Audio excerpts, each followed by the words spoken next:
Bernie McDonald with Park Bench, your local community website that features businesses in the Briargate area of Colorado Springs. And today I'm with David with Firstlight Home Care. Thanks for your time today. Yeah, thank you, Bernie. Pleasure having you here. Thank you. Good to see you. So tell me a little bit about your business and what makes it so special.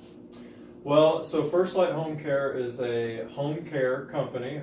It's in the name, but we, in the state of Colorado, there's skilled home care and then unskilled home care. Okay. So we are on the unskilled side, meaning that we are in people's homes to help them with a lot of other things besides why a nurse might come in to help them.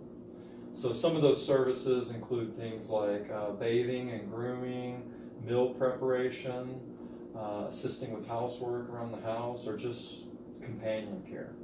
I see. So what made you decide to open this business?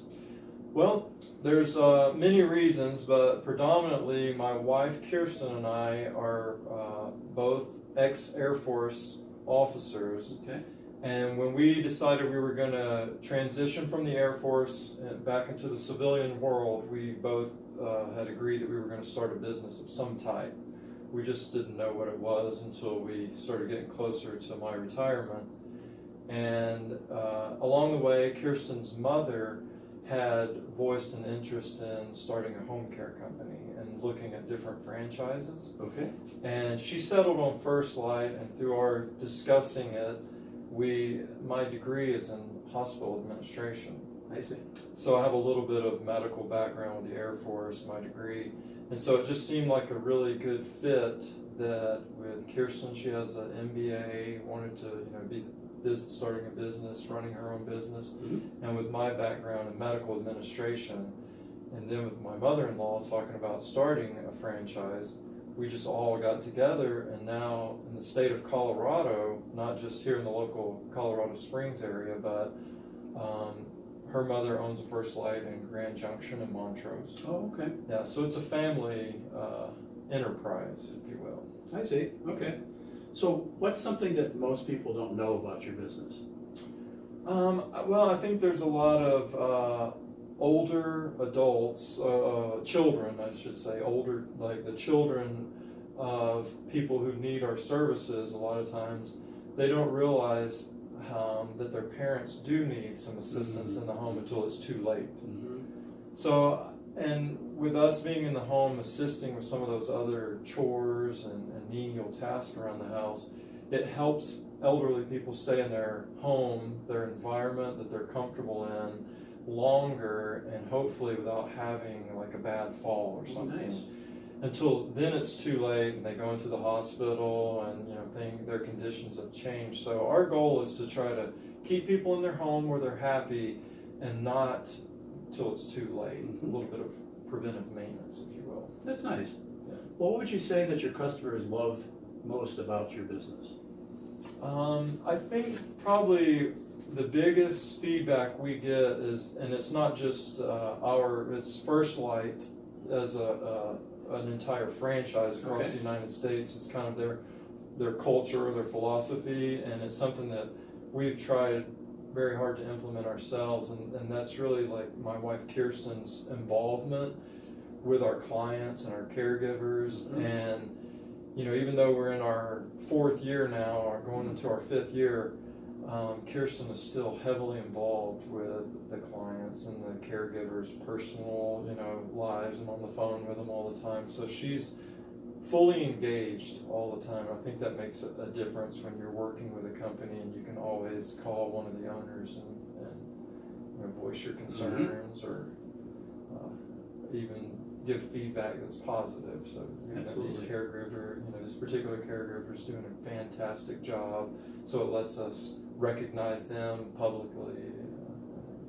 Okay. What surprised you the most owning a business? Cash flow. Yeah. I think that's the thing with running a small business is that always being on top of your accounts receivables, and it's just being in the military, you're focused on a mission. Sure. And not really looking at bottom lines of what the company's making. It just seems like Congress just somehow has money for us to accomplish our mission. And now I can't just do it, you know, like the mission has changed a little bit. Absolutely. Yeah. So what's something that most people don't know about you? You know, I think most people that know me know that I served in the Air Force and all that. I guess something that most people don't know is that when I first came in the Air Force, I was a medic, and then I got commissioned, became a personnel officer. Okay. So the latter part of my career was mostly as, you know, an officer, personnel officer, you know, he's the boss that we have to, but, you know, I did a long time as a medic, doing a lot of getting my hands dirty on the clinical side. Sure. So I don't think a lot of people realize that come into the company and know that I'm one of the owners, that there was a time when I was up to my elbows in blood and guts, you know, and that kind of stuff. So I do have that strong clinical background that not a lot of people realize. So you can relate to the people that you're trying to serve. Yes, exactly. That's good. They can throw me on a caregiving shift, and I can, you know, hit the ground running. So That's a good thing. yeah. So what's a memorable experience you've had with a customer? You know, in our business, it tends to be heavily saturated with females. When people think of a caregiver, they naturally, and it's probably the stereotype that's out there with a lot of nurses as well. Sure. But I've wound up doing a lot of male caregiving shifts because we do have clients who prefer to have a male caregiver, and we do a lot of veterans too. We're very passionate about serving our veterans.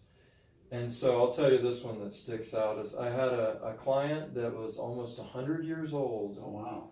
He was at Pearl Harbor the day it was bombed. Wow. Survived that, and then went on to serve in World War II as a navigator on a bomber plane. And that was pretty incredible to be able to assist him in his latter years and hear some of his stories, because sure. he was a national treasure, that guy. Wow. Yeah. That's amazing. Yeah. Thank you for your time. I Yes, really appreciate it. Thanks, Bernie. I'm Bernie with Park Bench, along with David with Firstlight Home Care, and we're going to say goodbye. Thanks again. All right.